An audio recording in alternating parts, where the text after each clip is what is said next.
Hello, and welcome to this Skin Deep podcast, where we'll be looking at skin-related issues and treatments in what I hope is an interesting and informative way. I'm Dr. Roger Henderson, and I'm a GP with a long-standing interest in this area of health. And I'm Dr. George Moncrief. I was also a GP, though I retired from my practice a few years ago. I'm also the past chair of the Dermatology Council for England. Today, Roger and I will be talking about some skin basics, including why our skin is so vital for our health.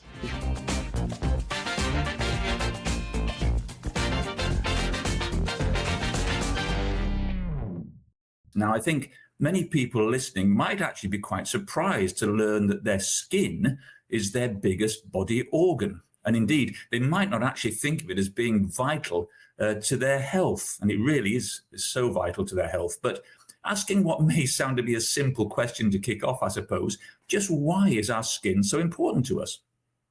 Well, as you say, it's certainly a very big organ. It measures on average about 2 square meters. And surprisingly, actually, it's being taken over by fat tissue in our modern society. Adipose tissue is now beginning to become a larger organ. But apart from that, the skin is actually, say, the biggest organ in our body. And it is the interface between our sterile, well-controlled internal environment and this hostile world we live in, a world full of microorganisms. And it's the skin that protects us from these bugs, these bacteria, viruses, fungi, and other nasty creatures getting into our body. But it also stops us from becoming dehydrated. When a baby is inside the womb, it's in a lovely, warm, humid environment. There's no need for a skin barrier. But within a few hours of being born, a baby has to, amongst many other adaptations, has to develop a skin barrier to prevent water evaporating. And if the baby doesn't achieve that, they will die from dehydration. So it's critical for preventing water loss. It's also involved in controlling our body temperature. So if we're in a hot environment, it enables us to lose heat through sweating and water evaporating off the skin. But equally, in a cold environment, it helps us to conserve heat by restricting the amount of blood flow that goes to the skin. So critical roles in thermoregulation. It's also the organ that has our sensory organs. So it's our skin that lets us feel what the temperature is, and pain and touch and all other sensations which are so vital to us. And then in addition, the skin is involved in things like vitamin D production and so on. But also, when the skin is diseased, when there's a rash on the skin, it's visible. And that can have a devastating impact on patients psychologically, hardly surprisingly. It affects their self-esteem, and it affects how they interact with other people, affects job opportunities, it affects relationships. It has a catastrophic effect on well-being in so many areas. Well, that's interesting, George. You and I, of our long experience of seeing people with skin disease, both know that if they have significant skin disease, psoriasis would be a good example, or significant eczema, what's the first thing they do? They cover it up. Yeah. They don't want it to be seen. And the impact of that, and we'll talk about this in future podcasts, but the impact of that is huge. So yes, the psychological impact. Yeah. I recall vividly a young girl about 14 who came to see me with terrible acne on her face. And sitting there with her hair all down in front of her face. I wasn't sure which way she was facing. I thought she might be facing, because all I could see was his hair completely covering down the front of her body, as if I was looking at the back of her head. She really was so distressed by the appearance of her face. And this was a beautiful young woman who happened to have quite severe facial acne. It can be really devastating. The most extreme example, I suppose, George, and it's almost a terrible thing to think about, is when people have severe burns. The reason why people with severe burns die is directly because of their skin loss. Modern medicine is remarkable, but it still cannot cope with someone who has 80, 90+% burns because of the impact of losing their skin. I suppose that's a dramatic example of just how important skin is to us and what happens if we lose it.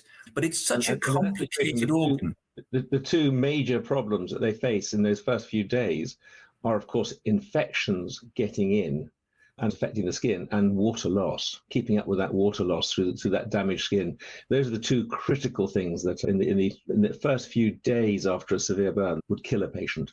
Absolutely, and we've tragically all seen that. I mean, skin structure as such, you might look at your skin and think, well, that's just a bit of skin. The skin structure is actually not only remarkable, complex, but also absolutely crucial. What do you think we should be knowing really about our skin structure to help us understand just how it works and what a magnificent organ it is? It is truly magnificent. It really is. And the more I look into it, the more amazed I am at how magnificent it is. Under the skin, we have fat tissue, what's called the subcutaneous, meaning under the skin fat, which buffers the skin. But by buffer, I mean if you knock it, it doesn't hurt the bones underneath. It's soft and it overlies things and sort of molds over contours quite nicely. But the skin itself is made up of two main layers. The deeper layer called the dermis, which is where your hair follicles are and most of your sensory organs are. Then the top layer, which is called the epidermis. Now, the epidermis is actually very thin. In some parts of the body, for example, on the eyelid, it's half as thick as a piece of paper. It's incredibly sophisticated. The cells mature as they move to the surface. These cells are growing up from the junction between the dermis and the epidermis. They're growing up to the surface. And as they grow, they change their structure and change their shape. The very top layer of the skin we call the stratum corneum. And that top layer is the skin barrier. The cells here are amazingly adapted to live in this dry, hostile world that we live in. They're very long cells. They've been stretched out, so there's enormous overlap one on top of another. And they're held together by very, very strong bonds that are created in that top layer of the skin to hold them together tightly. Those bonds are broken in a very carefully orchestrated way, so the top layer just falls off at the right time. In between the cells is a fatty layer called the lipid lamellar bienvelope. It's fat, that sort of fatty material made up of things like ceramides and triglycerides, cholesterol, and things like that, which seals the gaps between the cells and confers some flexibility to the skin and to the surface.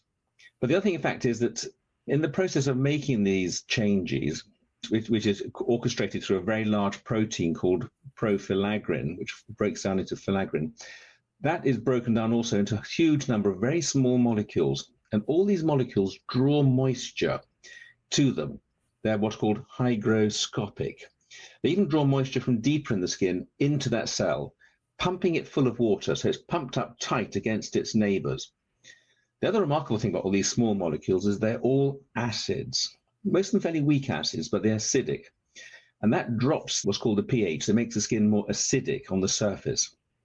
Deeper down in the skin, only a millimeter or less, the pH is neutral. But when you get onto the surface, you have this acidity, which is so important. It's called the acid mantle.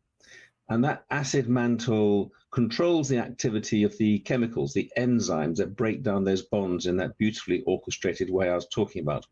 But it also favors the adhesion of healthy bacteria, which is what we need on our skin, and also kills pathogenic bacteria. So that acid mantle is really important. I'll be talking more about the acid mantle in this series. So that's just a very quick glimpse into how remarkably clever it is. Deeper in the skin, we make almost 2,000 different natural antimicrobial peptides, our body's natural antibiotics. So the skin has this critical immune role at killing bacteria that penetrate it, and other ways in which it deals with bad bacteria and viruses and things that get in. It's remarkably sophisticated and remarkably well adapted for this dry, hostile world we live in. I think a lot of people will be really surprised at just how complicated it is. I think a lot of the time they think skin is skin and actually don't give a second thought. You know, it is as complicated as the heart or the liver or the kidneys or any organ you want to think of. And haven't you started talking about the role of hairs? No, we'll or sweat glands, or grease glands, or sensory organs, or so many other things that are going on there. It is utterly fascinating. Absolutely. Huge thanks to Aproderm for all their help in putting these Skin Deep podcasts together. We couldn't have done it without them. Absolutely. So until the next time, it's goodbye from George. Goodbye. And it's goodbye from me. Goodbye.